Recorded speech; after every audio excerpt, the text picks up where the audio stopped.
Paano mag-order sa Lazada?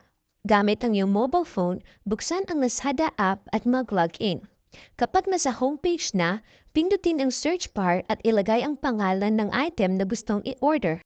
Pag nahanap na ang item, pindutin lamang ito at i-add to cart. Pag napindot na ang add to cart, makikita dito ang mga options na pwedeng pagpilian ng item. Pagkatapos mapili ang specific item na gustong bilhin, pindutin lamang ang add to cart. At dito, makikita ang original at discounted price ng item. Makikita rin dito ang breakdown ng iyong mababayaran kasali na ang shipping fee at discount. Pindutin ang checkout para makita ang total price ng babayaran.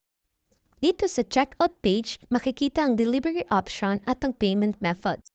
Pumili lamang sa mga available delivery options na ibinigay, pagkatapos ay piliin naman ang payment methods. Pumili kung ang bayad ay cash on delivery, GCash e-wallet, credit o debit card at Lazada wallet. Pindutin lamang ang place order kung siguradong bibilhin ng item. Pagkatapos ay makikita ang details ng iyong order.